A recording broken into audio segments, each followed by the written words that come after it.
right, what's going on? We have our good brother today, Donald Lyons. I'd like to introduce myself for those who are just tuning in. My name is Kavan Turman, and I am the creator and executive director of the Brothers Brunch Incorporated. This is a special edition of Food for Thought because we're actually ending our season in a week or so.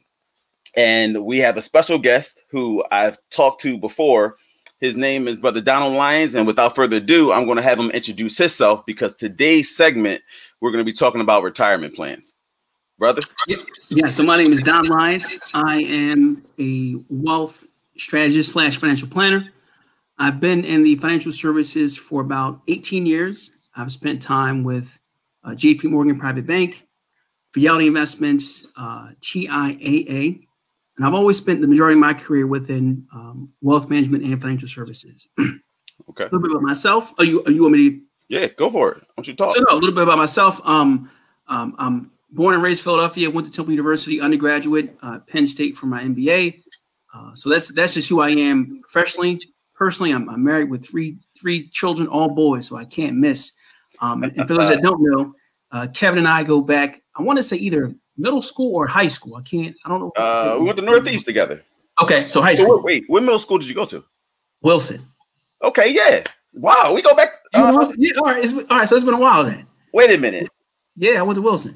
Okay, I went to school with Kevin Hart, which was Rush. It had to be Rush because he wasn't at Wilson. Got it? Because he went to Washington, and then we went both with the Northeast together. Got it. Okay, that's right. Because you were at Washington first. That's right. Okay. All right. Yep. All right. So it's a ways back. Go back quite a while. Yeah, definitely. Happy to have you here, good brother. And so today we are going to be jumping into a topic that I like to say a lot of people in the community around our age, you might hear folks talk about it, but not everybody's jumping into it. So I wanted to talk briefly about what got you into this field. So really, it actually started in high school in Northeast. So I think it was my 11th grade year where it was in history class. And we always talked about the Great Depression and what caused it. So one of the theories is that the Great Depression was brought about by the stock market crash of 1929. So I asked my teacher at the time, what's the stock market? So he or she said it's a place where people make money. So ever since then, that's kind of how I got into the business. And at that point, I knew what I wanted to do. So I kind of went through everything I could do to place myself in a position where I work in the financial services industry. That's pretty much how I got into it. Okay, cool. And you've been in it for how long altogether? 18 years now. 18 years. Okay, so I think today how we're going to try to do this is we're going to try to at least answer some questions from the folks that are tuning in. I ask that you email me your presentation just in case I can't get you access. Okay. So if you could try to do that, that would be greatly appreciated because I know you want to show a few things, and I like the folks to see it. But I have a few questions for you, man. You told us about your history. You told us about your childhood and the whole nine, and you told us why you got into this field. Can I ask you, do you happen to know any percentages or any data behind how many folks, particularly people of color, who don't have things set up for themselves when it's all said and done, who don't necessarily have a plan for that day where they say, I'm tired of working? So that's a very good question. So I think offhand, I would probably say less than 10% have a plan in place. That's pretty jarring. Yeah, and that's not even, that's being somewhat generous. What you do find is that typically the baby boomers typically have it a little more together than we do. But the younger generation, far behind. In fact, I read a study recently that said that 86% of millennials who are just under us or around our age, 86% don't have any type of retirement planning in place whatsoever. So that speaks to kind of the need for retirement planning as well as financial planning overall. Yeah, I would imagine that it does. So in your field, are we your population at your 9 to 5? Do you see majority of us, or do you see? No. So my 9 to 5, no, I don't see the majority of you. I may see just given the spectrum of clients that I work with, typically the higher net worth, it's typically I may see one or two in a given. I mean, I would say in the last year or so, maybe 3 or 4 clients that look like us, quite frankly. So no, and again, that's tied to the segment of the clientele that I work with, not necessarily the population overall, but just the higher net worth clients. So is there a correlation between those with higher net worth and I guess race? Yeah, absolutely. So I mean, quite frankly, when you look at the average net worth of or the median net worth of Black Americans, right now it's $17,000. When you look at the median net worth of white Americans, it's actually 10 times larger. So $171,000. So they just have way more wealth than we have at this point. So when you look at kind of the spectrum of the clients that I work with, typically the higher income and higher net worth individuals primarily are going to be white Americans as opposed to Black Americans. Okay, I'm going to ask you a question that my therapist asks me a lot. How does that make you feel? How does that make me? So I think it just tells me that we have a ways to go. It tells me we have some work to do, and that's quite frankly why I do what I do here. My goal is to be able to educate as many people as I can when it comes to financial planning, retirement planning, etc. So it kind of motivates me to push forward. Okay, got you. Where did you email the document so I can try to get us? I just emailed it 2 seconds ago. I don't know. Okay. Did you get it?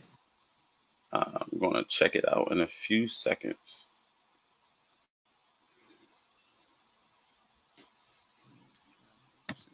So, quick question. Do you currently have a 2 household income?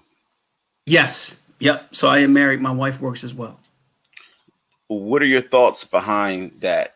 Do you feel like that folks, I hear a lot of people say in this day and age, you must have a 2 household income in order to survive. But what are your thoughts behind it? So I think in general, the answer would be yes. But I think for some, one income per household will be sufficient. But in general, I do think it does require dual income from a household perspective. I do believe in that, just because of the nature of how we spend, the things we buy, etc. All that leads to having more income. And again, unfortunately, it's just you almost have to have 2 incomes, unless you're in the very higher income range, very high income range. Okay, I got your what am I retirement plan, correct? Yep. All right. Let's see whether we can get you set up before I go in with all my questions.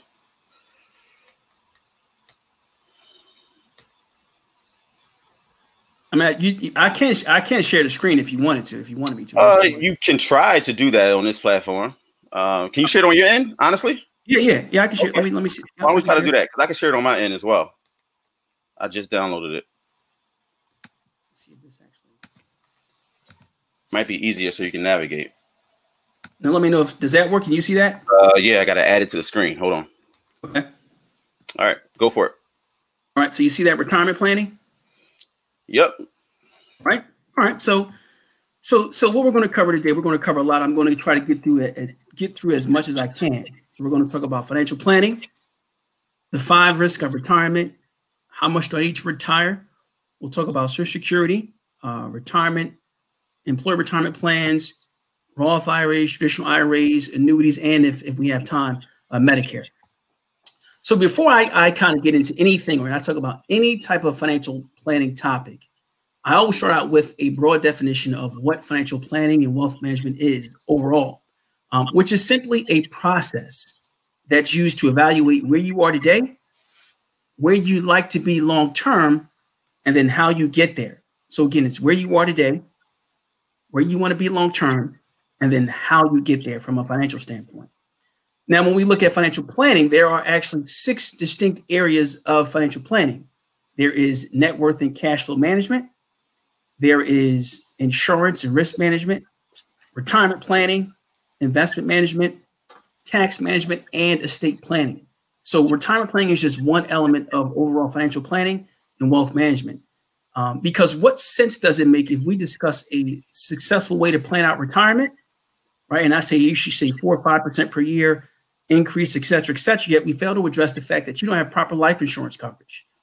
God forbid you would pass away prematurely, and now you've left your family with a burden and not a blessing. So I always start out with a very broad-based definition of financial planning and what it is. Okay, well, let's stop there. Just let's assume folks have questions and don't necessarily know what all of this means. And so when you get the 5 areas of financial planning, I'm very familiar with cash flow because I'm always tapped into that. But when you think of, investment management, is that stock? Is that, anything that you would do by way of investments? Insurance, I think, is pretty self-explanatory. But one of the statements you made was people don't have proper life insurance. So what would be your definition of such? What's proper? Investment management or insurance? But we can start with investment management. Yeah. So investment management is strictly managing your portfolio from a stock, bond, alternative asset class perspective, including real estate. So it's how you're managing that portfolio. What is your current allocation or mixture between stocks and bonds? And how do you manage that? Meaning, how do you rebalance or adjust it on a regular basis? And that's really when I talk about investment management. That's what that means.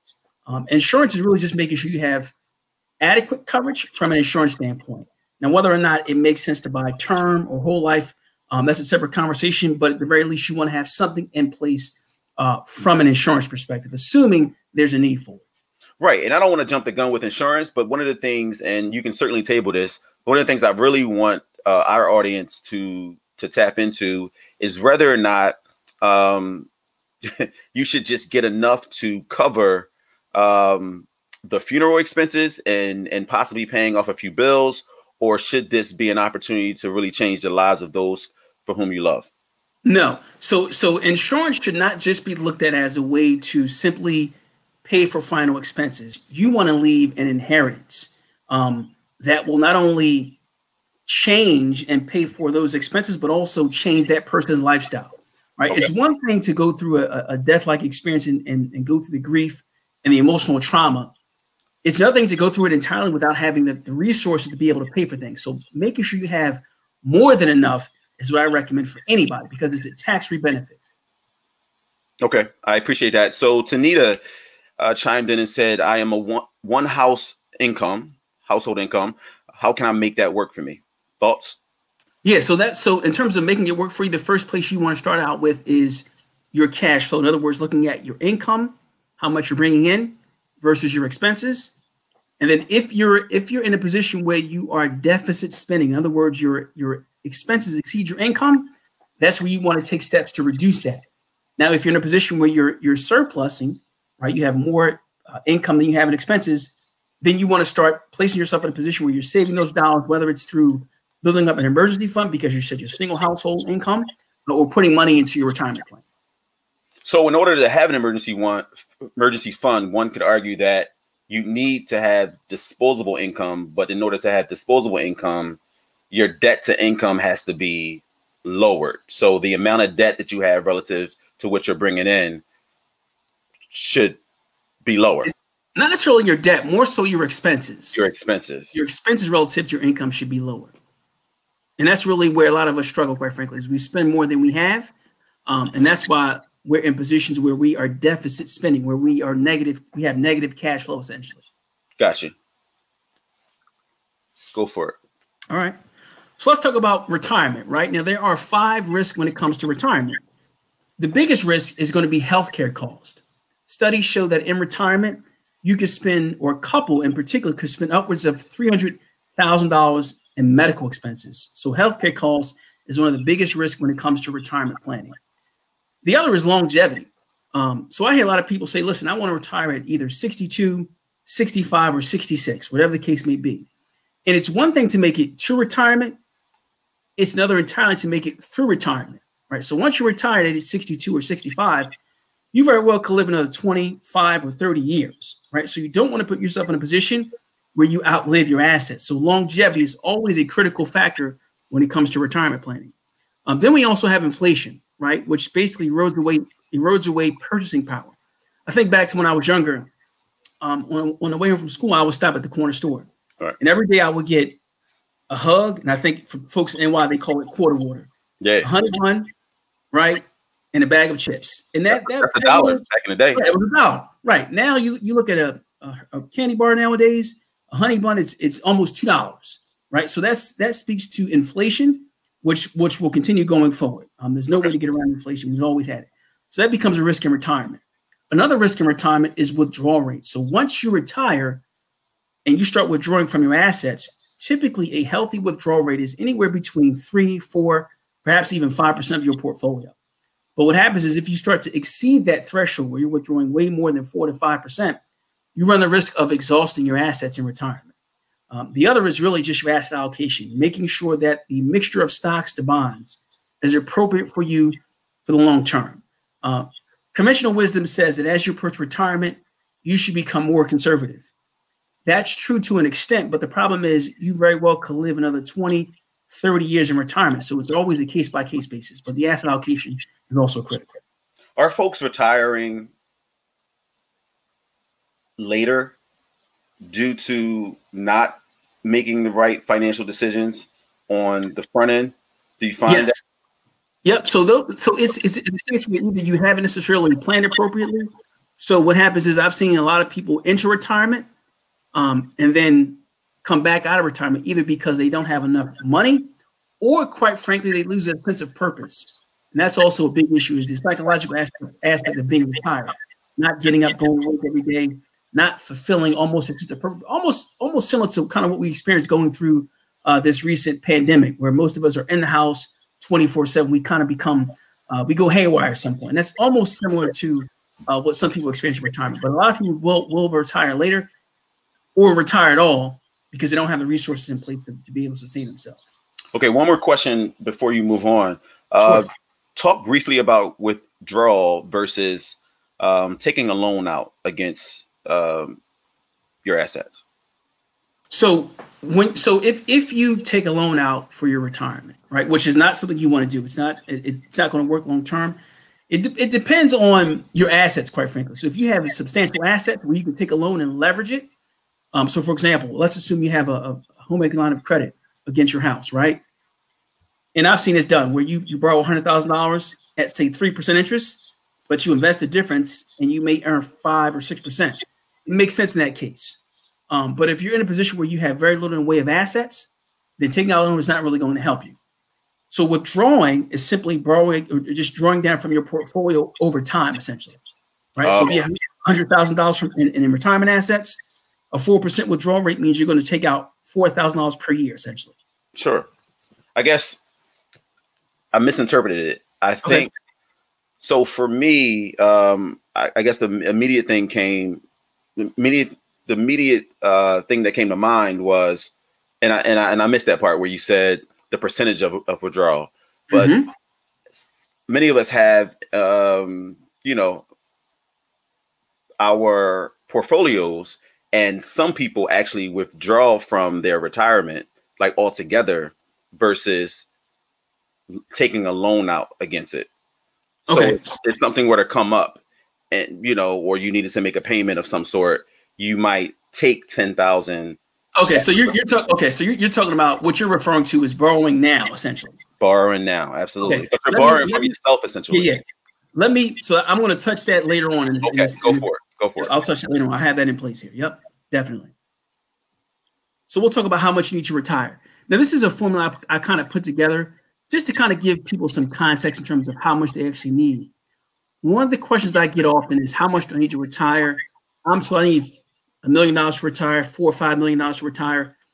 And it's not always the case. What you need to retire is really driven by your expenses. In other words, your lifestyle relative to the guaranteed income you already have in place, whether it's going to be Social Security and or a pension, right? So one of the examples that you see often is either government workers or police officers, or those in law enforcement. One thing I've noticed about them is they don't retire with very large retirement account balances. They're not retiring with $1 million to $1.5 million in retirement assets, but what they're retiring with are very generous pensions that covers a good chunk of their expenses, right? So the more you have in guaranteed income, such as a pension and Social Security, that covers your expenses, that puts less pressure on how much money you need to have saved for retirement.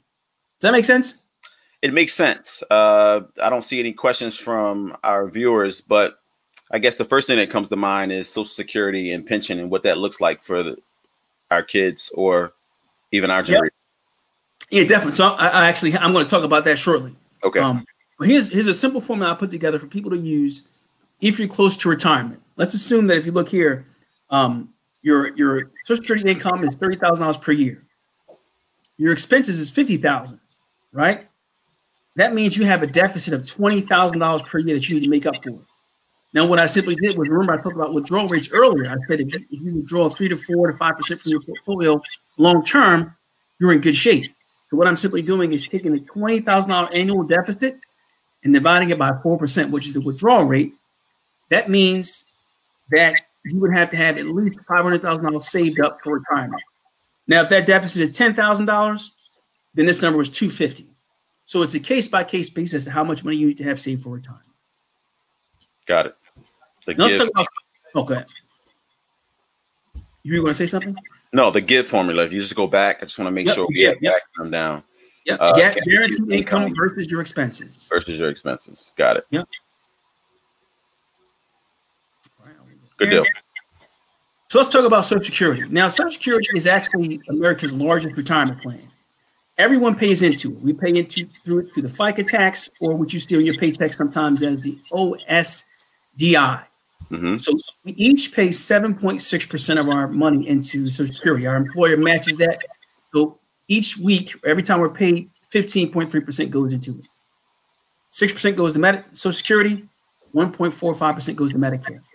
Now, the way you qualify for Social Security is you have to earn credits. 1 credit equals 1 quarter, or 1 quarter per year, 4 quarters per year. Mm-hmm. So to qualify for Social Security, you need to have 40 quarters or 10 years of work history. What happens is your benefit itself is based off of the highest earning 35 years. Let's assume you work 20 years, right? The other 15 years will be counted as zero. So what happens is the less you work, the lower your Social Security benefit will be. Does that make sense to you? Well, yeah, I want to make sure it makes sense to everybody. So in other words, if I started working at the age of 18 and I've not had many gaps of employment, the more Social Security I obviously will have. But the less I work, the less I'll have for anybody, for that matter, from me or people that I leave behind. Got it. Exactly. So just make sure that we all understand. You're saying 10 years is when you have to have the minimum of 10 years? Yes, to qualify for a benefit. Yes. Got it. Yep. Okay. 10 years to qualify for a benefit. And it's based off the 35 highest earning years. Yes. Very interesting. So one could argue if you're giving or your earning potential grows as the years go on, and you decide to stay in the workplace longer, then the latter portion of your life are probably the best portions of your life. Yes. They'll get counted towards your Social Security, which all will play a part in obviously how much money you'll get once you retire. Exactly. Very interesting. 100% right.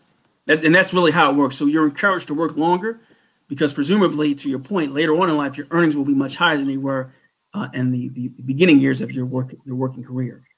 Okay, so this is good. Before we move on to the next slide, I want you to address something specifically geared towards who we were when we entered the workplace, because who we were versus who we are now, we're different people. And I was laughing. I was talking to one of my frat brothers the other day, and I said, "Listen, I don't think I cared about sick days. I didn't care about the retirement. I didn't care about the extra life insurance.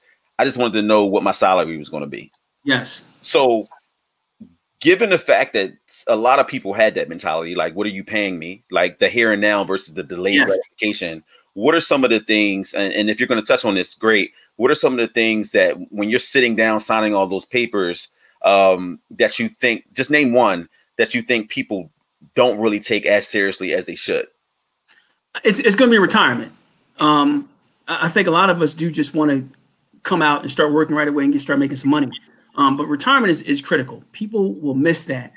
So much so that nowadays, what you'll find most companies doing is they're automatically enrolling you into a 401k program because most people opted out of it. So it's almost like you have to say, I don't want to plan for retirement or save for retirement for you to not save for retirement, essentially. So I think that's the biggest one is really making sure you're saving for retirement, but doing so in a way that becomes effective over time. And I'm going to talk about that earlier. I'm going to talk about that later on as well. So you're certainly leading me where I want to go. Let's go. Yep. So in terms of Social Security benefits, the one thing that happens is there's 3 ages you can collect Social Security. 62, which is early retirement, 66 or 67, which is full retirement age, and then 70.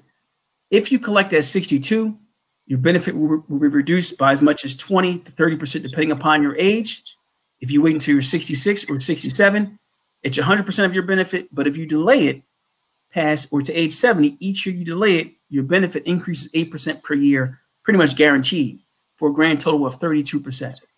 So those are the ways that people actually will start to map out their retirement. But the question becomes, a lot of people will actually start collecting Social Security at age 62. And the reason why is because they feel the system is not going to be around any longer. Or at some point, the system is going to go bankrupt. And it would take a long time for that to happen, though, right? So let me talk about that. So what's happening now is this before today, right? Under the current projections, Social Security, what happens is, so remember earlier I talked about how we all pay into Social Security, right? We pay 7.6% into the system. What happens is the money that we pay into the Social Security goes out to those who are receiving benefits. So we are actually paying those currently receiving benefits. Any leftover money goes into the Social Security Trust Fund. Since the founding of Social Security in 1935, the U.S. government has collected roughly $21 trillion. They've paid out $18.1 trillion in benefits. So the difference of $2.9 trillion is the current value of the Social Security Trust Fund. So what happens is it's estimated by the year 2034, if Congress doesn't act, if there's no legislative changes, that trust fund itself, the $2.9 trillion, will be completely exhausted. Right. And at that point, 76% of benefits will be paid out. So that will be a reduction in benefits. Now, to add further complication to that, one thing you've noticed here is President Trump recently came out, said August 8th, because a stimulus bill couldn't get passed, he signed an executive order. And what he did was he basically delayed the payroll tax. So that's 7.6%. 6.2% of that, he's delaying it until next year, which means we're not going to pay it this year. But what happens is he's promising that if he's reelected, that he may actually just eliminate it entirely. But what will happen is if he does that, Social Security Trust Fund and the system itself will be completely exhausted within 3 years. So that's really devastating. It would be. It would be. So we'll see what happens come next year or come the next few months or whatever the case may be. But certainly there is some issues there. I don't know that it would happen that way because we do need the payroll tax to be able to support Social Security going forward. So much to unpack there. I'll defer to Tanita ask, how often should I increase my 401k contribution? So let me. I'm going to talk about that shortly as well. Okay, hold tight. Right?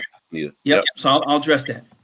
So just that you know, from a Social Security benefit standpoint, I'm going to cover this right quickly. Family benefits. So your spouse, if you're married, he or she is entitled to 50% of your benefit, assuming his or hers isn't greater than that. If you're married and you have a divorced spouse or you have an ex-spouse, wife or husband, they're also entitled to half of your benefit.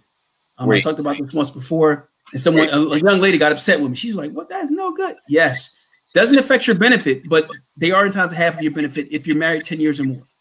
So hypothetically speaking, my wife and I get a divorce, and so we've been married for 16 years, and I go and I remarry, right? I pass away. My current wife is entitled, because she's my current wife, to my benefit, but my ex-wife is still entitled because her and I were married for 10 years. Yep. Very interesting. As long as your ex-wife doesn't remarry, they gotta be wives, man. They gotta be wives. As long as your ex-wife doesn't remarry, she'll get half of your benefit, assuming hers isn't larger. Yep, she'll get half of your benefit. Which I'm sure some people have strategically done. Yes. Yes. Yep. Interesting. And then also, if you do pass away, your spouse entitles to your benefit, your children, and you get a lump sum benefit of $255, not much. Okay. Yeah. All right. So, and if you haven't, I always encourage people to go to Social Security. Just check out your account. It'll tell you what your benefit is, how much you paid since you've been working. I always encourage people to go to this site here, ssa.gov/myaccount. Wait a minute. Keep it up, man. Yep. Actually, I mean, I'm recording it, but I'm taking some notes anyway. Yep. So I can guarantee you most people in my community have never, ever gone to the site. Most people in a lot of communities, because I can tell you, I speak to clients every day, and most of them don't know what their Social Security benefit is. Huh. They can't tell you what it is. And so real time, as we get older and as we continue to work, essentially we can go to this site and see exactly what the benefit is today. Exactly. Download the statement, etc. Because if you notice, you used to get the statement every year or every so often, but they've done away with it. They're trying to save on costs. So essentially what happens is it's on this website here now. I don't need my wife in this account. She'll probably I had an app on her phone and everything. Everything's good. Okay, cool. Yep. Thank you. This is helpful.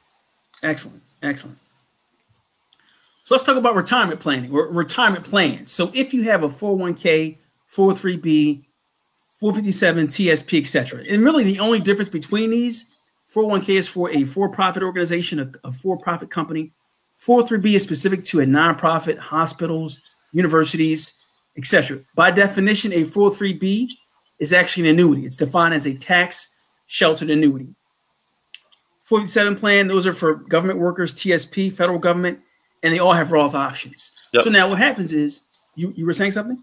No, so yep. So you're allowed to contribute up to $19,500 per year into a 401k, 403b, etc. If you're over the age of 50, you're allowed an additional $6,500 for a grand total of $26,000. And most of your retirement plans will have a Roth option. And then, your 10% early penalty RMDs at 72. Now, one of the things that has happened is in 2017, you had the Tax Cut and Jobs Act. And what that did was eliminated the personal exemption, which was $4,050 per person. So if you're a household of 3, you get a personal exemption of $12,150. Also, what it did was it capped the SALT tax, the state local real estate tax, to $10,000. So what happened is the following year, when people went to file their taxes, people who generally would receive a refund of, say, $3,000 ended up owing taxes now because of the tax cuts. So what I encourage people to do is to contribute more to your retirement plan so as to reduce your taxable income, right? Because every dollar you put into your retirement plan, that's shielded from taxation. So, for example, if you make $100,000, right, presumably you're in, let's say, a 25% tax bracket. So that's $25,000 in taxes. But if you contribute, let's say, $10,000 or 10% of your salary towards a 401k plan, now your taxable income is $90,000. So your taxes is now $22,000 and some change. So it's a way to reduce taxes and then save for retirement. Got it. Make sense? Yep. Right. So now with any 401k plan, really quickly, and you may touch on this, but there's something in terms of IRAs when you're 70 and a half. In terms of withdrawals. Can you talk a little more about that? Because obviously I'm in the fundraising world, so I've been raising money for about 15 years. And I got something for you on that one. I got a nice one for you. So I'll tell you about this shortly. Once you go ahead. I think the thing is that this is one area that I almost, it's a missed opportunity for me because a large part of my constituents are 70 plus. And if they don't, either they know or they don't know. But I find it very fascinating because they almost have to. It behooves them to withdraw or contribute. So if you could talk more about it. So what happens is once you reach age 72, historically it was 70 and a half, but it's actually changed. It's actually 72. So what happens is once you reach age 72, you're required to withdraw from your retirement accounts, IRAs, 403bs, etc. The only account that's not required to be withdrawn from is a Roth IRA. Right? Even if you have a Roth 403b or Roth 401k, you still have to withdraw from a Roth 401k or 403b, but not a Roth IRA. So just make sure you reiterate that. The operative word is required. Is it really required for you to withdraw? And if so, what's the rationale behind that? So the rationale behind withdrawing from the retirement accounts is you didn't pay taxes going in. You receive a tax deduction going in. So basically, the government you have to pay the government on the way out, right? So you didn't pay any taxes going in. Once you bring it out, you pay taxes then, and that's really the rationale. Which is cool for somebody like me, because then why not donate to a worthy cause if you have to make a withdrawal anyway? And here's what I'll say to that. And I'm jumping ahead, but I'll talk about it again. Okay. So if you're 70 and a half, and for people that donate, you have what's called a qualified charitable distribution. It's called a QDC. So what happens is, instead of taking your required minimum distribution, you can simply donate that to charity, and it's $100,000 per person per year, essentially. So if you have a couple, very wealthy couple that has substantial assets, they can actually gift $200,000 from their IRAs in the year they turn 70 and a half. It's called a qualified charitable distribution. Bruh, I have never heard of that. Yep. Ever. I've been in this field for a very long time. Very common. Yep, it's just came out a few years ago, but I talk about it a lot. A lot of clients do appreciate it. I appreciate it. Continue. Thank you. Wait, we have a question for the audience. I'm sorry. Sure. What is a Roth option? And my employer does a 403B, but that sounds like a risk. No, so let me talk about that. So the risk so the 403B in and of itself is not really a risk. It's the underlying investments within that 403B that can become risky. So again, if you have a 403B, that's by definition a tax sheltered annuity. If you look here, you'll see from the left to the right, I have a conservative portfolio, right? And that basically means it has more in cash and bonds than it has in stocks. The more of your portfolio you have in stocks, that means you're more aggressive. You'll see large gains, but you will also really see large losses. The less you have in stocks, you won't see as much of a gain, but you won't see as large of a loss either. So it's the allocation itself that determines the amount of risk you take on. Okay. So if you notice within your 401ks or 403Bs, you will be given 20 options or so. Some will be what's called target date funds, which simply says you're 20 years of age, you're going to retire in 40 years. That's the 2060 fund. And we're going to become very aggressive in the early years. So going from right to left, having a large allocation towards stocks, and over time, it becomes more conservative over time. So it's not the 403B in and of itself isn't risky. It's the underlying investments that makes it risky. But keep in mind, if you're very young, you do want to take a risk because you'll have more time to make up any loss that you will incur long term. Got it. So no risk, no reward. Yes. And I find that most don't diversify and keep most of their money in money market.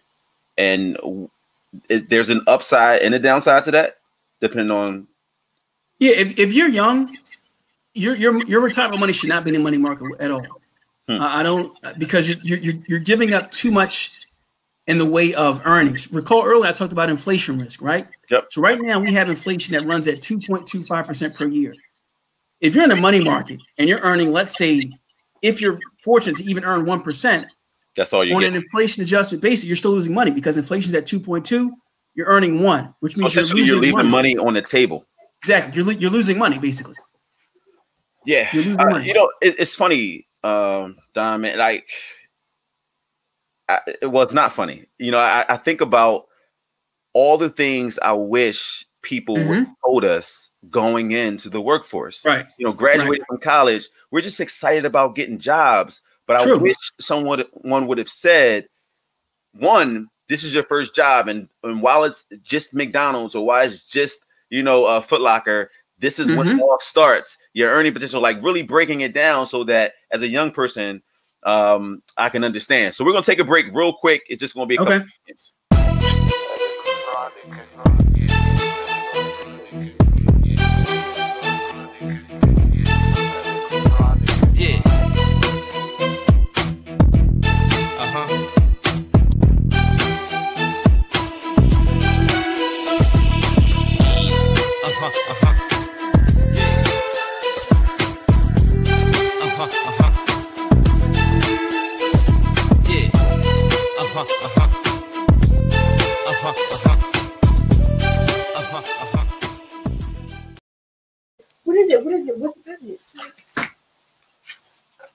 My daughter talks my head off, man. She don't care that I'm on a whole show. All right, so we have a few things from the audience, and I want you to continue if that sure. that's possible.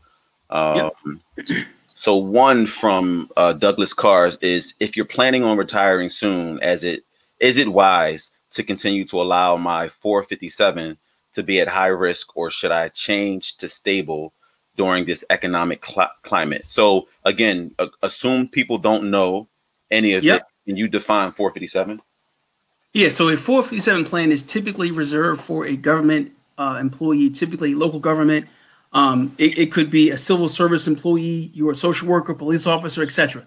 Anyone who works for government will have a 457B plan. Okay. So now, if you're close to retirement, you don't want to become too conservative. It's okay to have some of the stable value, but you want to make sure that what you have in place is enough so that you can continue to grow your portfolio over time. Because if you're still young and you retire, you have a long time left before you really will be done with retirement. So I wouldn't necessarily say take everything and go to a stable value fund. I think you might want to take maybe some and put it into a stable value fund just to make sure some of it is there. But long term, no, you don't want to put everything in a stable value fund. Well, yeah, but I think the part that I'm stuck on is, and I guess you're addressing it somewhat, but during this economic climate, like, does it behoove him to make a more drastic change just at this particular time because of the times we're in? So what I would say is, I would say that what I would caution against is locking in. So right now, so if we go back to February, right? February, the market tanked substantially, 40%. At that time, people sold off their investments, went to stable value funds or went into money markets. And essentially what they did was they locked in losses. Yeah. Meanwhile, the market zoomed 30+% afterwards. Yeah. Right. That's why I say you can make adjustments, but don't do so in a drastic way where you actually hurt yourself. So I don't have a problem in this environment making small adjustments to your portfolio, but don't make wholesale adjustments because you're retiring next year. Okay. Even though we are in quote unquote turbulent times, because when I say turbulent, right, there is a disconnect between the financial markets, which has done well, and the economy, which isn't doing as well. Okay. Does that make sense to you? So when the market has done well, but you look at on the front, you look outside, you'll see people still unemployed. Yep. The virus is still running rampant. So there is a disconnect. Larry says, how does a person check the track record of a particular stock? So that's where you look at the stock. You look at a chart. You look at his 52-week trading range, and the chart will simply show you how well it's done over that time frame. Okay. Go for it. All right. So now I think someone talked about this earlier. The one thing I recommend is if you start out, I'm going to move this right out the way. So if you start out in a 401k or a 403b or whatever plan you have in place here, I always tell people to start out with doing your employer's match, right? And if your employer is matching 4%, do 4%, because anything less than that, you're just giving away free money. Right. What I also recommend, though, is to enroll in automatic annual increases of at least 1% per year. So if you look here under 4%, let's assume you start out doing 4%. Next year, right, you get a small raise. You increase that. You go from 4% to 5%. That's a 1% increase, a full 1%, right? Doesn't sound like a lot, but it's actually a 25% increase in your savings if you go from 4% to 5%. Does that make sense? It makes perfect sense, and it's money that you technically don't ever see. Exactly. So what? And this, I want to make sure I'm giving voice to those who are just maybe tuning in and not asking questions, but there are folks that will not match with the employer's matching, and I think the true perspective is to simply say you don't want to leave any money on the table. But you have to have a sense of delayed gratification, because I think oftentimes what we see is that's less money that's going to hit my account. Yes. And so I want us to make sure that we're infusing in this conversation the reality of people in this day and age where cash flow, right? We talked about cash flow and being able to have money for when you need new tires, or have money for when something breaks in the house. That's the reality. Like this all sounds really good, But the reality when we're making these decisions and we're checking these boxes, sometimes is extremely jarring because we all know how life hits different, man. When, especially during this time. So I want to put it out there.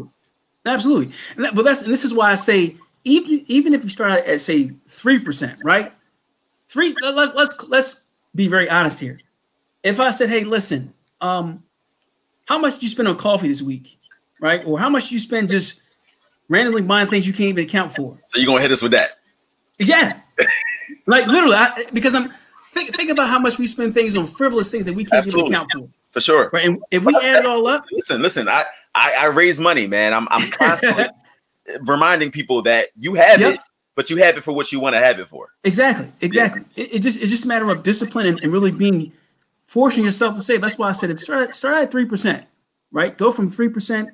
Next year, do 1% increase, right? Again, that's a 33% increase to your savings.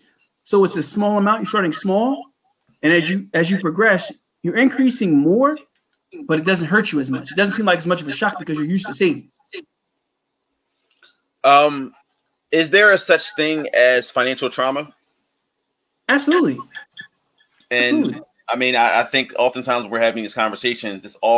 It's fiscal, it's financial, it's yada yada. But there's this notion of trauma, man, or growing up poor, or absolutely. Like, there's so many layers to why we make the decisions that we make now. And that's another thing I just want to throw out there. But we have from one of our viewers says, my employer has an old school pension, so they do not contribute to the 403B. Any thoughts on that? They don't contribute to the 403. So you get a pension. I'm assuming you have so you're saying you don't have any 403B plan? She says the employer has an old school pension, so they do not contribute to the 403B. So, but can you have a 403B without any contribution? No, you have to have a 403B through your employer. If you don't have access to a 403B, that's where the IRA'S come into play. Okay. All right. That's when the IRA'S come into play. So, Tisha, we may need a little clarity on your comment or your question. We have another question. But what if you don't get a raise every year? Is it still good to increase 1%? Good question. Yeah, a very good question. Yes. So now what I would say is this here. If you don't get a raise every year, then what I would say is increase it at a smaller rate, right? Okay. Maybe do a 0.5% increase, right? Okay. Because yes, it is difficult if you don't get a raise every year. But at the same time, you do want to take steps to make sure that you're cutting expenses where you don't necessarily need expenses. So Don, take that a bit further. Is the notion that we are constantly, I guess, paying ourselves or paying into our future, regardless of whether or not we get the raise or we get the big increase? Repeat that. Is the notion, like the mentality that we, no matter what, raise or not, that we have the mentality where we're paying into our future? Like, that's a no-brainer, right? Yeah, that should be a no-brainer. Yes. And quite frankly, what will happen is once you start to add money to your retirement savings and over time you see it build up and you look up one day and you got XYZ, that's actually a good feeling, right? Look at especially when the market does well, right? When the market does well and you see your balances growing, that's a gratifying feeling. Now, when the market's down, certainly that's a different story, but it is a gratifying feeling seeing that you have additional resources in place here. And I'm going to talk briefly about, you touched on it earlier, talking about borrowing against your 401k plan. I am going to talk about that. All right. So we'll take this last question and then we'll move on. This past pandemic, 401ks lost thousands of dollars. Do you recommend taking out some funds and putting them into safety funds? No, because what happens is, in February, what you saw was the market tank 30%, 40% from its highs. February to March declined substantially. But what happened is shortly thereafter, the market recovered, and now we're actually at new highs. Right. So if you stayed invested, you would have had more money now than you would have had before the pandemic took place. So that's why I do not recommend making wholesale adjustments to your portfolio like that. Yeah, I mean, and on a very practical level, I always tell people never make high decisions at low moments. Exactly. Yep. All right, let's move on. So just some rules of thumb. I talked about this earlier. Maximizing your match, making sure you have properly updated, making sure you either use a target date fund or an asset allocation fund if you're not going to be involved with your portfolio.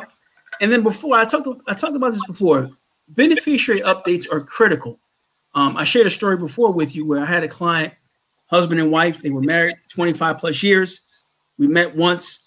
We were scheduled to meet again. In between our first and second meeting, the husband ends up passing away. Funeral takes place. A few weeks later, she and I meet again. We go to roll over his $500,000 401k plan. Lo and behold, the ex-wife is the beneficiary. Now, she could have disclaimed those assets, which means she could have said, I don't want them. But what do you think she did in this case here? She's going to get reciprocity.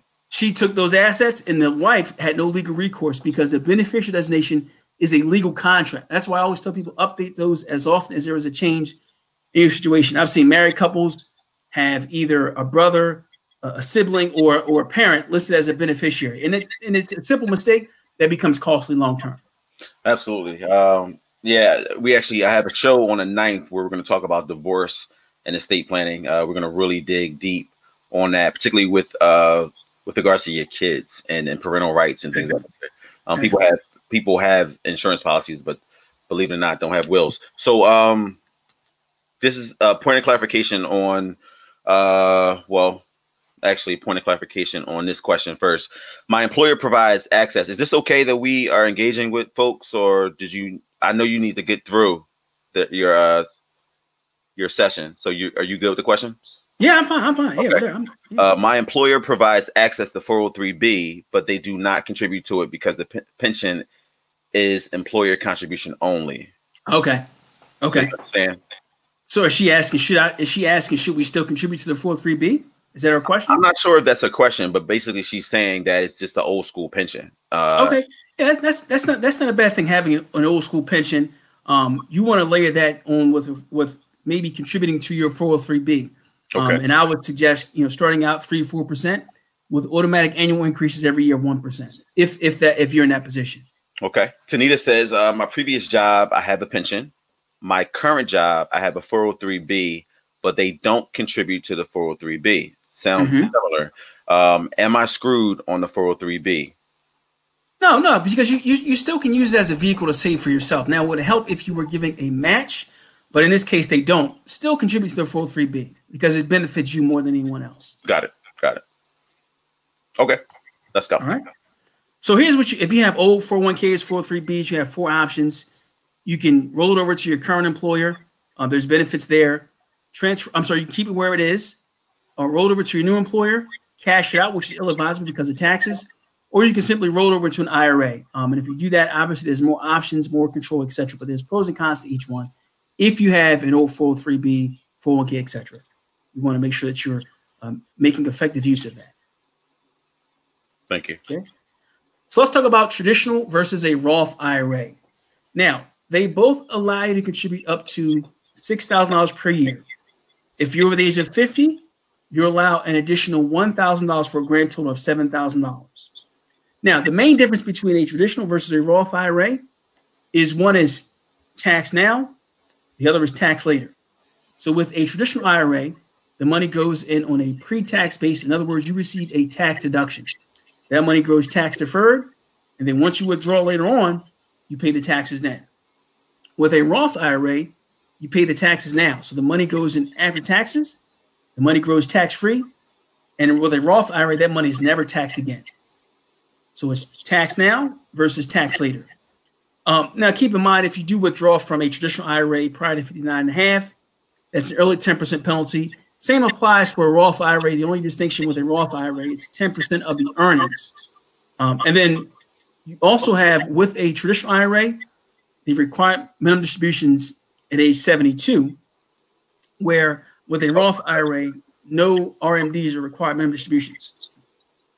Now, earlier, Kevin, this is where I was saying, once you turn 70.5, if you notice here, I have QCD, Qualified Charitable Distribution. That's where a client who reaches, or any individual who reaches age 70.5 can withdraw from their IRAs and have those withdrawals go directly to charities. So that's a very valuable planning tool because it helps them. In number one, it takes away income from, so it lowers their tax obligation, but it also helps them satisfy charitable need if they have an interest in doing so. So it's a win-win essentially. Yep. Yep. So I guess the question is, what happens to my traditional and or Roth in the event that I pass away? Who does it go to? So what'll happen is, in the event that if you pass away, it goes to your wife, and if it goes to, or your spouse rather. So if it goes to your spouse, in your case here, your spouse, she could then take those same IRAs and roll them into her own IRAs, right? Now, if it goes to a child, right, what happens is, they, historically speaking, they were allowed to take withdrawals or RMDs over their lifetime. So perhaps your child is, say, 20, they could take a distribution over a 30, 40-year time frame. Okay. But now what happens is, if your child inherits your IRA, they actually have to have those monies withdrawn within 10 years. And that's under the new tax law changes. That way you can't generate extreme wealth. You can only go but so high, I would imagine. So go ahead. That's interesting. Wow, I got a lot of questions on that one. Yeah. All right. Yeah. So does that have to be written down in a plan, or is that just a legal transfer of some sort that will happen to anybody? Or do you have to specify, if I die, this is who, like, do you have to be listed as a beneficiary? Yes. Because what will happen is, if you're not listed as beneficiary, if you don't have a beneficiary listed on your IRAs or any retirement accounts, it defaults to the estate. The estate becomes the beneficiary. And at that point, it has to be. Say it again. What does that mean? Once it's estate.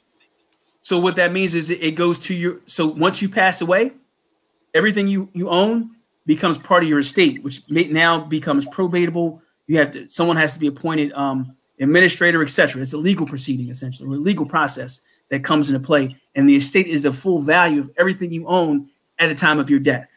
Now, if that happens, if the IRA doesn't have a beneficiary and it goes to the estate, then it has to be withdrawn within 5 years. Yeah, and I mean, we don't have the time to get into that, but I would say, I know a lot of lawyers, and I know a lot of lawyers who have to manage people's estates and bills. That's when bills, they have legal rights to come after the money that you owe them.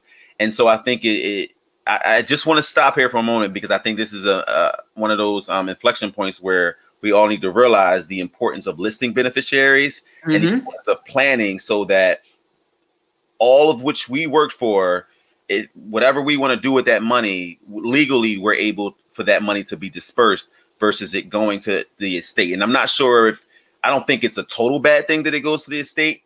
But I think a lot of it's unnecessary when you have people that you're leaving behind. So very unnecessary. Very, very. Now, here's what I do want to say about Roth versus traditional IRAs. Not everyone qualifies for a Roth IRA based on your income. So if your income is above a certain threshold, you can't do a Roth IRA. What happens is, you do what's called a Roth conversion. In other words, you take a portion of your traditional IRA and you convert that into a Roth, which means you withdraw it, you pay the taxes, then you put it into the Roth IRA. That's a Roth conversion. That's one way of doing it.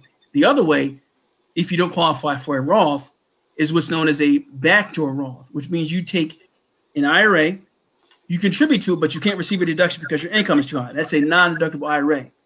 So you make a non-deductible contribution into an IRA, and then automatically convert that into a Roth IRA. That's what's known as a backdoor Roth. So it's a non-taxable event. And that's the way to put money into a Roth IRA on a pre-tax basis if you don't qualify for it. Now, the other thing I recommend is setting up Roth IRAs for your children. So if you have minor children and they have employment income of any kind, whether it's a summer job, babysitting, etc., they qualify for contributing to a Roth IRAs. I've done it for both my sons. This past year, my 50-year-old, 2019, he worked a summer job, made about $800. So the $800 he made, I put that into a Roth IRA on his behalf. So even if you have a minor child, they can contribute to a Roth IRA. Now, see, I wouldn't want you as a dad. So this would be a situation where, look, thank me later. But, bruh, you took this young man's entire income and put it into something he can't touch. So let me clarify. So what I basically matched it basically. So let's suppose. I make him save it, and then he gets from it what he wants. But I know that I can just put $800 of my money from his account into an IRA basically. Okay. Does that make So I like, because basically what I do is I have them saving. I put aside money each week for them in a non-retirement account. And then what happens is end of the year, I just happen to have some extra money laying around. His $800, I can take that and put it into a Roth.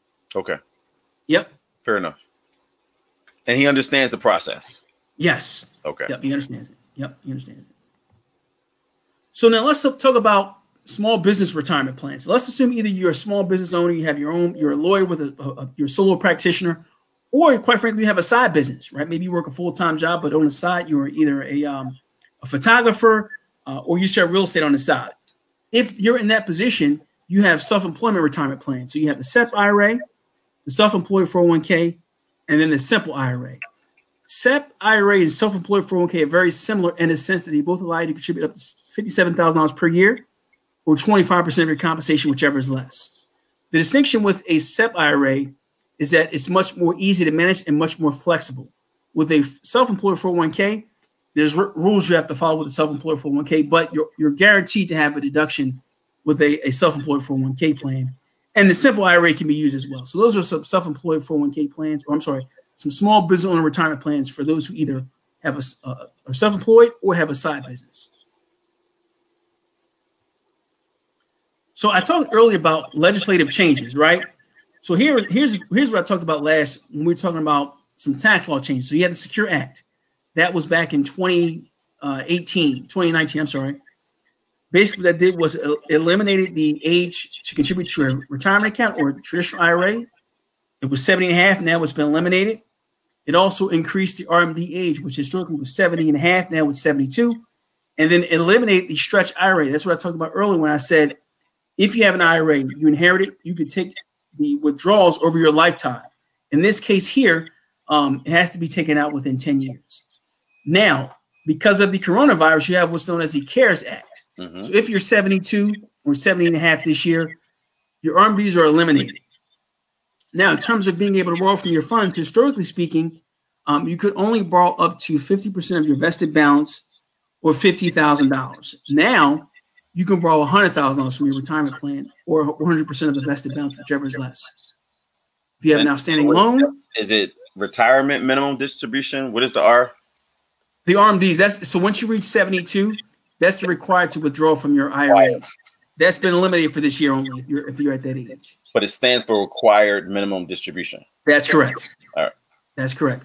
Now, if you withdraw from your IRA, 10% early penalty is waived, and you get to pay it back if you have to, or if you can. And the taxes can be spread out over a 3 tax time year. And again, that's for coronavirus-related withdrawals. Now, I do want to talk about borrowing against your 401k. Now, one of the things is if you put money into a 401k, 403b plan, etc., you can borrow that money to make a down payment on a home, right? So I do think a lot of people do it. It is a way to buy a first home, and it does help. So if you're in that position, that is one of the benefits of having a 401k or any retirement plan through your employer. Now, what I would not do is I would not make it a credit card where you're just tapping into it on a regular basis. I mean, some of us have to learn from those mistakes, Right. I'm just saying. Right. But so it does happen, right? But I wouldn't necessarily say make it a credit card, but it does help. And you don't want to withdraw. You don't want to just take it all out. Right. And now keep in mind, if you borrow from your 401k plan or any retirement plan from your employer, you do pay the money back and you're basically paying yourself back the interest. Yeah. So there is some benefits to it. I've seen it where you pay off some high interest rate credit card debt with your 401k money. But I wouldn't make that a habit. Yeah, I absolutely have done it. And I did it exactly for that, to pay down debt. And it was a game changer for your FICO. You better position. You just have to have a plan and know exactly what you're doing. Question from our folks who are tuning in. For the IRA, what option do you select to make sure it gains interest while it's there? So there's no option that you right? So say it again. I mean, it's many ways to diversify it, right? Yeah, it's all about diversification, but the only time you have a guarantee in an IRA is if you buy an annuity of some sort or a CD. That's the only time it's guaranteed. What you want to do is make sure it's well diversified, either in a mutual fund or an ETF or an exchange traded fund. And that's how you make sure it'll grow money over time. But you have to give it time. You can't just put money into it and then expect a quick return right away. Give it some time and make regular contributions to it. That's where you really will see the benefits over time. Okay. Right. So any other questions on retirement planning, retirement accounts, contributing, etc.? I don't see any in the queue. Okay.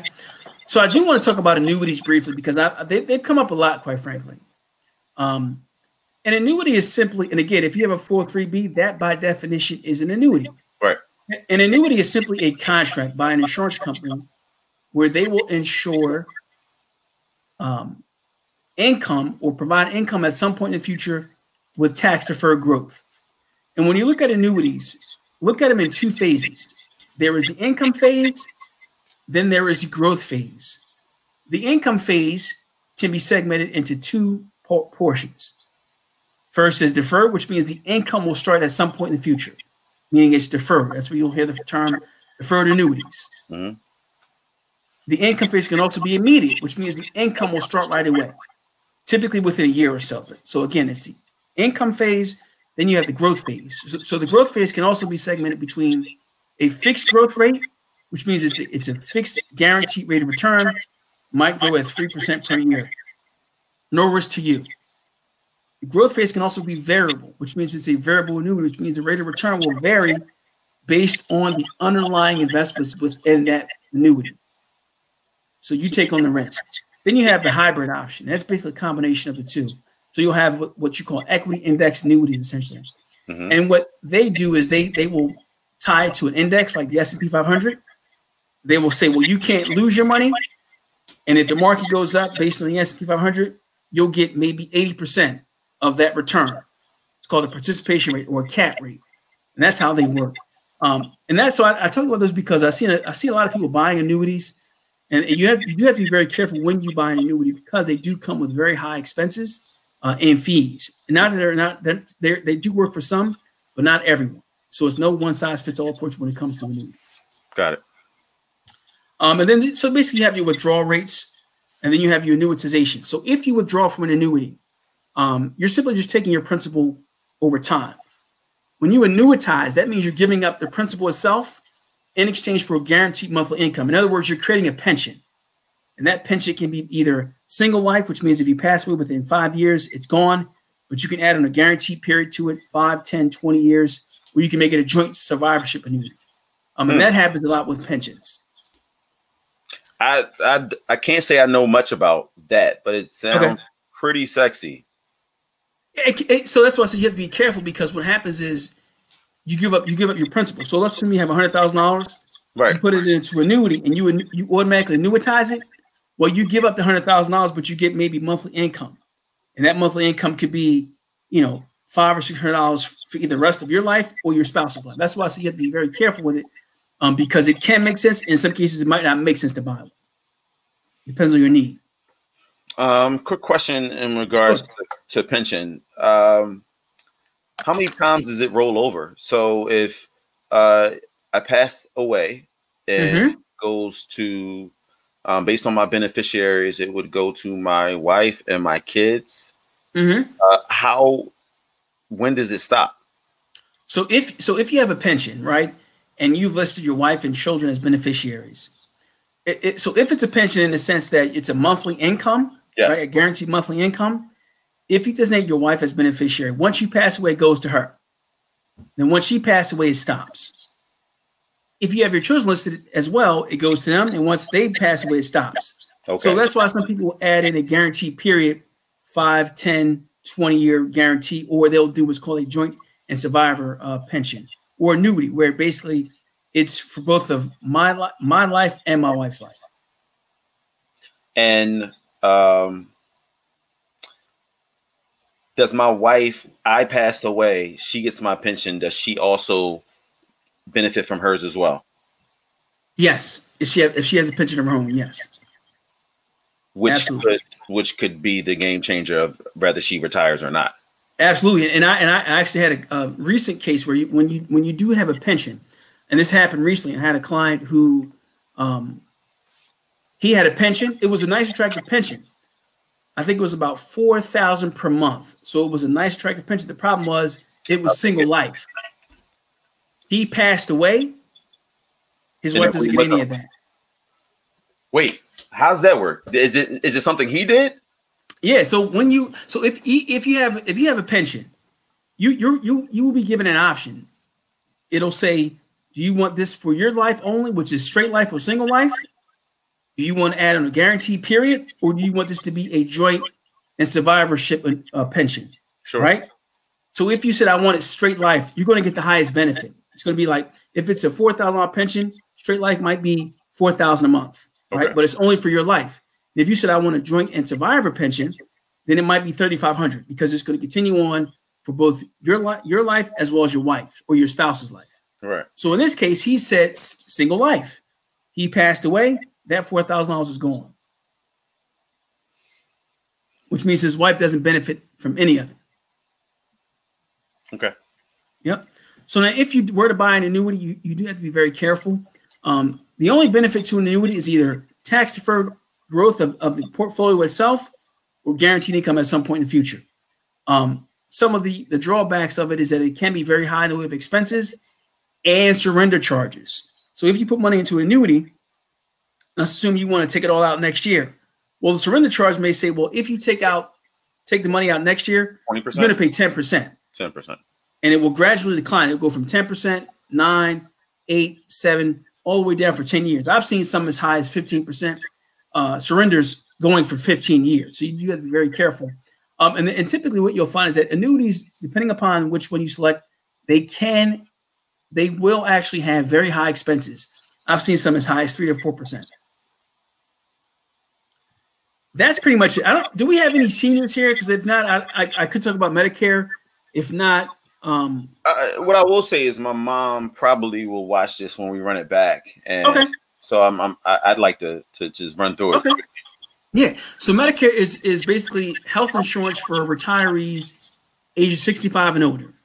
There is 4 parts to Medicare. There's Part A, which is hospital insurance, right? It covers inpatient nursing care, a skilled nursing facility following a hospital stay.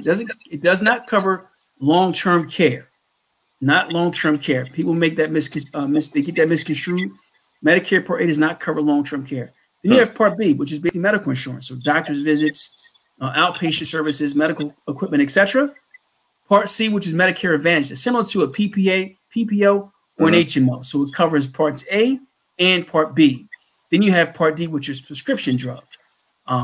Now, Part A is typically free. Part B can come with the cost, and then the others 2 can come with the cost as well. Now, when you turn 65, that's when you become Medicare eligible. Okay. So 65 years of age, you're eligible for Medicare.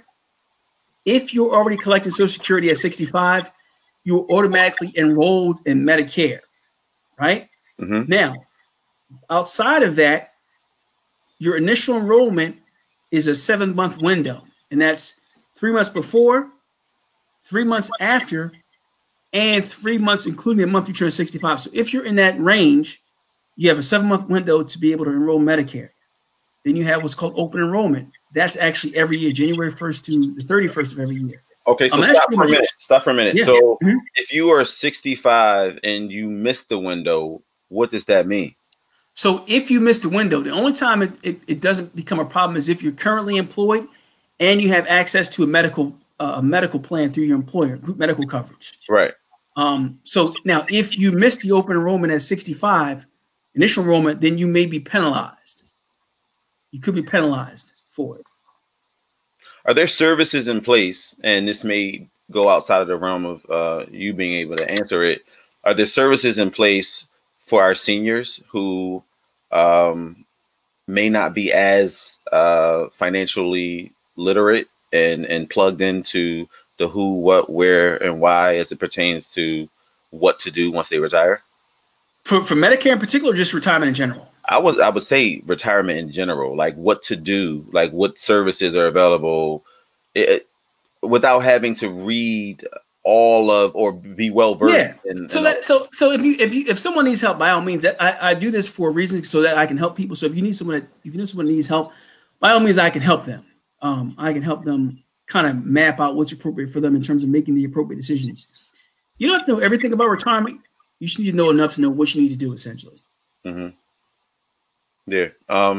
Tim Jones says, how do you set up your pension? So if you have a pension through your employer, your employer is the one that offers the pension, not you individually. If you have an employer who offers you a pension, they'll do that. If not, you want to save up in your 403b plans, your 401ks, or quite frankly, that's where you look at other options to be able to create your own pension. Can you talk about what it means to be vested? Vested. So yeah. So what happens is, whenever you put money into a 401k or any retirement plan, what will happen is the employer will say, well, we will match you, let's say 4% of your money, right? But what happens is you have to wait 3 years before this money becomes fully yours. So the standard vesting schedule is what's known as a 3-year cliff schedule. And what happens is every year, a higher percentage is vested. So the first year, maybe nothing. But the second year, 20% of their balance, your employer's balance, becomes yours. The next year, 60, etc. So by the third year, you're fully vested, which means their contribution now becomes yours. Before that, you may actually give up anything if you leave the employer. Very important to know that. That's why I threw it out there. Also, is it good to open a IRA, and how much should we put in it to start interest? Yeah, so it's always good to open up an IRA. The most you can put into an IRA is $6,000 if you're under 50, over 57,000. Now, if you're saying, you know what do I start with? The question becomes, what can you afford? And then maybe you want to do if you can do a couple $1,000s, that's your discretion. But if not, so I don't have that, then maybe you could do it where you put aside maybe $10, $15, $20 every other week or so. Nice. So it's very flexible, very, very, very convenient in terms of being able to start one. My question is, at what age or what stage in life do you feel like it benefits you to really talk to a financial advisor? I would say at all stages of life. What I would say is the younger you are, you speak to a financial professional. If you take heed to their advice, the better off you'll be long term. It was the best decision I've ever made in my life. Yep. I was 23. Yep. Yeah. The younger you are, the earlier you start, the better off you'll be long term. For sure. I totally agree. All right, what you got for us? Let's bring it home. Yeah, that was pretty much it. That's pretty much it. Yeah, that was the presentation itself. Are there any other questions or concerns that I can help address? Man, we've this has been, the craziest thing when you talk about finances is not the most provocative or sexiest topic for a lot of people. In fact, when you think about it, you can't fix what you're not willing to face. So right. Oftentimes people aren't really willing to kind of, pull back the veil and really dig deep with regards to finances and decisions that we've made, albeit, poor or wise. So I think when I'm looking at the comments and the level of engagement, bro, we hit home today. Oh, good. I'm glad, because I couldn't see it. I'm glad to see that. Glad to hear that. You can't see the comments on your end. All right. You can't see the comments on your end? No, so I had the presentation up, so I couldn't see the comments. I couldn't see the comments. They were rolling in, bro. All right, I'm in my 30s, so I'm trying to set myself up. Tim is the gentleman who was asking about the IRA and how so. Yep, definitely. Listen, this topic is very important, whether or not we want to hear it or not. But it's one thing you said, which I'll hold on to, and I'm hoping that people grasp, is the earlier the better, because sit and meet with the financial advisor. There's so many things, some as practical as a budget and what that looks like. Being able to really see your expenses on paper versus your bringing in. Yeah, that could be a very jarring exercise to very much. But oftentimes we ignore it and pretend like it doesn't exist. Have you guys talked about stocks? Have we talked about stocks? We touched on it a little, but I think, if you can put your information back up, do you still have it? Do you share it in the chat? To just reach out. Yeah, I'm look at Donald Lyons. That's my full name, Donald Lyons. I'm on Facebook. You can send me a friend request there. Okay. And how to get into stocks and investments. Okay, yeah, he definitely could talk to you offline, and I'm going to put And you said Donald Lyons, you said? Yep, Donald Lyons. At what? Donald Lyons. That's my name on Instagram. Okay. I'm sorry, that's my name on Facebook, Donald Lyons. But if on Instagram, it's Donald _ Lyons 1979. Donald _ Lyons 1979. That's my IG. That's right. Yep, IG. Yep. All right. So Yep. The last comment. Oh, we had a couple comments. This is some great information. Thank you. Thank you. Thank you. This was a great and informative show. Thanks. Yep, got it. So, man, listen, I can't thank you enough for. Thank you. This is our second time having a conversation, man. I know you did a master class, excuse me, for my church, and I really appreciated that. Man, the brothers are still talking about it. I think you hit. There was something you said that we still talk about today, and it has something to do with establishing a retirement plan with your current job and leaving that job, and you're right as a former employee to take it with you or something like that. That was the health. That was the life insurance. The life insurance. That was the life insurance. Yeah. You dropped that for us because we were like, wait, you can do that? Yeah. What was your question? So essentially, if you have life insurance, right? Yes. If you have life insurance with a job and you're there for, I guess, I don't know. Doesn't matter. Okay, so you leave. So I have $100,000 life insurance policy. I leave. Now I've left plenty of jobs, right? Yes. I leave. I have a right to take the life insurance. Yeah. So that's what's known as pay, right? Exactly. Yep. So that's what's known as the portability feature. So the very same way when you leave your employer, Cobra sends you a package in the mail saying, "Hey, listen, you pay $1,800 a month, you can keep your medical coverage." But in that, you can also take your group life insurance policy, convert it to an individual policy, and still pay the same rates. Pay the same rates. Yep, same rates. And who doesn't want an extra $100,000 where you pay 10, 15, 20, whatever the amount is? Yeah. But who knew? Like, I think we leave, so it's like, look, give me my vacation. Give me my vacation. I earned that vacation. But you don't think that I can take the life insurance. So knowledge is power, man. I understand why they say it. So I appreciate you, good brother. Thank you. Your time. I realize how valuable it is. Please thank your wife and your family, because I realize with me doing this, I realize the toll it takes on our families as well. So I really appreciate you, man. Oh, thank you, brother. Take care. All right, stay in the green room. I'll be right back. Today we talked to brother Donald Lyons, man. Good brother. He and I go back to middle school, like middle school. It's been quite some time. So we clearly are in our 40s. Thank you for tuning in. This was Food for Thought. This is a special edition dealing with retirement plans. Take care.